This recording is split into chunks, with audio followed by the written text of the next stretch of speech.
Hi friends, 69,000 शिक्षक भर्ती में एक बार फिर से आपका स्वागत है। और 60-65 पर योग्य अभ्यर्थी, तो नई भर्ती क्यों निकाली जा रही है, सबसे इंपॉर्टेंट बात है। क्योंकि सरकार 2 साल तक इन मुद्दों को लेकर लड़ी थी, लेकिन फिर भी सरकार जो है इन मुद्दों पर जवाब अभी ना भी हर अभ्यर्थी के मन में ये क्वेश्चन है कि यदि 60-65 पर योग्य अभ्यर्थी हैं और अभी अभी 76,060 अभ्यर्थी बचे हुए हैं, तो नई भर्ती निकालने का क्या तात्पर्य है।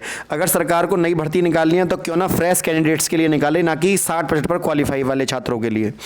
प्राइमरी में बीएड की अनदेखी कब तक होगी, जिनके अभ्यर्थियों के 75% नंबर लाकर भी 75% नंबर लाकर भी या 80% नंबर लाकर भी उन अभ्यर्थियों का लिस्ट में नाम नहीं है, तो एकेडमिक की वजह से ये अभ्यर्थी कब तक पिछड़ेंगे। क्या एकेडमिक में हर जो बच्चे सीबीएसई वाले होते हैं और जो बीटीसी वाले बच्चे हैं, क्या इन बच्चों की होड़, जो बच्चा बीएड है 2010 से पहले का 2001, 2002, 2003, 2004, 2005 के जो बीएड हैं, जो बच्चे उस समय हाई स्कूल इंटर ग्रेजुएशन है, क्या तब उतने ही मार्किंग मिलते थे जितने अब मिलते हैं।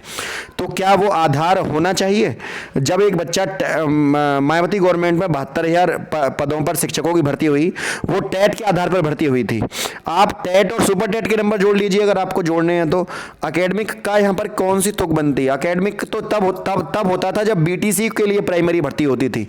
जब आपने बीएड को शामिल किया है तो आपको उसके रूल्स भी चेंज करने होंगे। और 22,000 सीटें, ये जो 68,500 की जो बची हुई सीटें हैं वो आपको जोड़नी थी, लेकिन आपने वो सीटें जोड़ी नहीं। आपको वो सीटें इसलिए जोड़नी थी क्योंकि जो आनंद कुमार बनाम उत्तर प्रदेश सरकार केस है, उस केस के अंतर्गत आपको बची हुई सीटें जोड़नी थी इसमें। लेकिन यदि अभ्यर्थी कोर्ट से जुड़वा कर आप स्वयं जोड़ते तो आपके प्रति निष्ठा और भावना बढ़ती है हर अभ्यर्थी की। लेकिन यदि सरकार उन्हें कोर्ट से जुड़वा कर लाएगी, कोई भी अभ्यर्थी उन्हें कोर्ट से जुड़वा कर लाएगा, तो मन में कहीं ना कहीं ये खींच रहेगी कि सरकार को जो काम करना था वो कोर्ट को आगे करना पड़ा। तो ये एक नीतिगत चीज है कि आनंद कुमार बनाम उत्तर प्रदेश सरकार में 1,37,000 पद सरकार को 6 महीने में भरने का आदेश मिला था। सरकार ने तभी ये पद क्यों नहीं भरे। सरकार कोर्ट की अवहेलना क्यों करती रही। यदि छात्र हित में कोई बात सरकार को करनी थी, तो सरकार यदि छात्र हित में कोई बात करना चाहती तो सरकार इस बात को सोचती कि ये जो जिस बात के लिए अभ्यर्थी आनंद कुमार कोर्ट में गए हैं, क्या वो बात नीतिगत नहीं है। तो ऐसा क्यों करना पड़ता है लोकतंत्र में कि आप बात के लिए न्यायालय में जाया जाए। थर्ड सीटें बच रही हैं तो थर्ड काउंसलिंग क्यों नहीं होगी।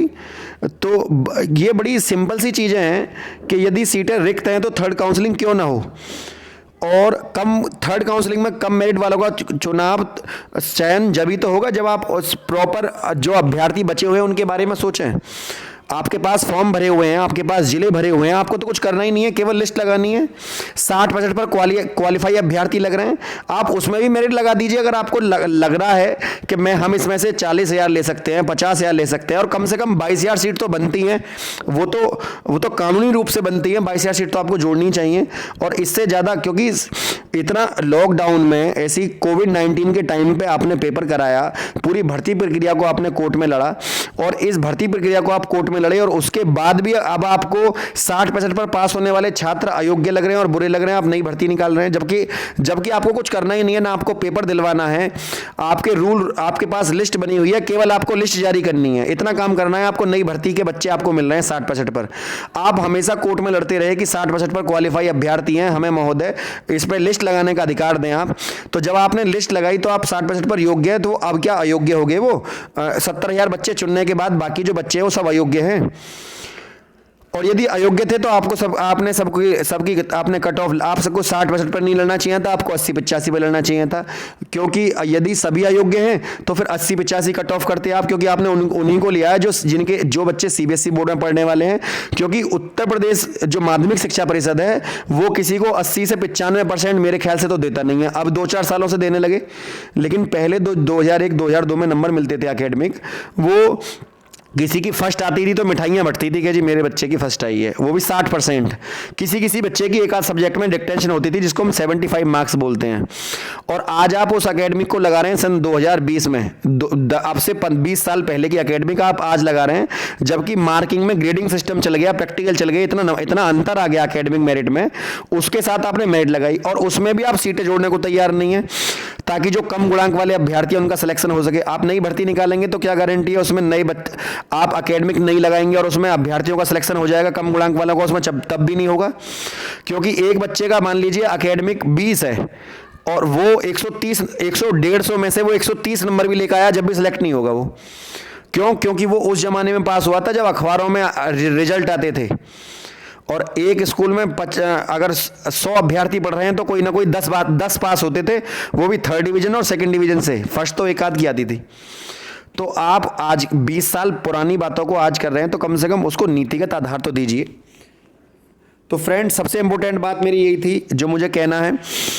बहुत सारी चीज़ें हैं, अभ्यर्थी कमेंट करते रहते हैं, सर मैं उस सन का पास हूँ। अभ्यर्थी, ये जितनी भी मैंने बातें बोली हैं सब अभ्यर्थियों ने कमेंट में अपनी अपनी बातें बोली हैं, और मेरा माध्यम है चैनल, तो मैं इसलिए मैं इन चीज़ों को बोल भी रहा हूँ। तो सरकार यदि इन चीज़ों को स्वयं माने तो ज़्यादा अच्छा होगा, वरना कोर्ट के दरवाजे खुले हुए हैं। तो फ्रेंड, यदि आपको मेरी बात सही लगी हो तो इस वीडियो को आगे आप इसको शेयर करिएगा वीडियो को, ताकि उन लोगों के पास पहुंच सके जिनके लिए वीडियो बनी हुई है। और यदि आपको वीडियो अच्छी लगी हो तो वीडियो को लाइक, शेयर, और इस वीडियो को आप इंस्टाग्राम पे जो सतीश द्विवेदी जी हैं, हमारे माननीय बेसिक शिक्षा मंत्री, उन्होंने लॉकडाउन में काफ़ी मेहनत करी है, उनको आप ये प्रेषित कर दें। आप उनके ट्विटर पे ट्वीट करिए इस वीडियो को, आप उनके इंस्टाग्राम पर करिए। जो पीएमओ, जो हमारा सीएमओ ऑफिस है लखनऊ, उनको प्रेषित करिए, ताकि उनको वो सुन सकें इस बात को कि हम क्या कहना चाह रहे हैं। हम सरकार के साथ खड़े हैं, लेकिन हमारी बस एक ही दरखास्त है उनसे कि सरकार पूरी भर्ती प्रक्रिया को 22,000 सीटों को जोड़कर करे। अगर नई भर्ती ना भी निकाले इन बच्चों के लिए, तो 22,000 सीटों को जोड़कर, ये हर उस अभ्यर्थी की बात है जो कमेंट बॉक्स में आकर जिन्होंने कमेंट किया कि सर ये चीज़ें होनी चाहिए। फ्रेंड, यदि आपको भी थोड़ा सा आवाज़ बनना पड़ेगा।